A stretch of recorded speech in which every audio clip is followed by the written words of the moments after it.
بسم اللہ الرحمن الرحیم۔ السلام علیکم۔ ایک دفعہ کا ذکر ہے، ایک بادشاہ کو دو باز تحفے میں ملے۔ اس نے اتنے خوبصورت پرندے کبھی نہیں دیکھے تھے۔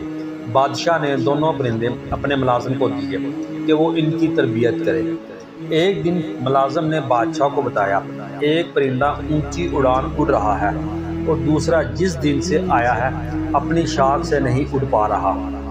بادشاہ نے مملکت کے تمام معالجوں اور جادوگروں کو طلب کر لیا، لیکن کوئی اس باز کو نہ اڑا سکا۔ بادشاہ نے اپنے مشیروں کے سامنے یہ مسئلہ رکھا۔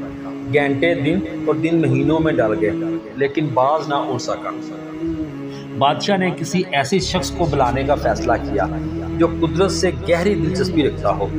بادشاہ نے اپنے مشیروں کو حکم دیا کہ کسی ایسے شخص کو ڈھونڈ کر لاؤ جو برسوں جنگلات میں گزار چکا ہو۔ اگلے دن بادشاہ باز کو محل کے باغوں میں اڑتے ہوئے دیکھ کر حیران رہ گیا۔ بادشاہ نے اس شخص کو طلب کیا جس نے اس باز کو اڑایا تھا۔ اس شخص کو بادشاہ کے سامنے پیش کیا گیا۔ بادشاہ نے پوچھا، تم نے باز کو کیسے اڑایا؟ وہ مسکرا کر بولا، وہ شاخ کاٹ دی جس پر باز بیٹھا تھا۔ آگے بڑھنے کے مواقع بہت ہیں، لیکن ہم آگے بڑھنے کی کوشش نہیں کرتے۔ ہم اپنی آشائشوں کے قدم باہر نہیں نکالتے۔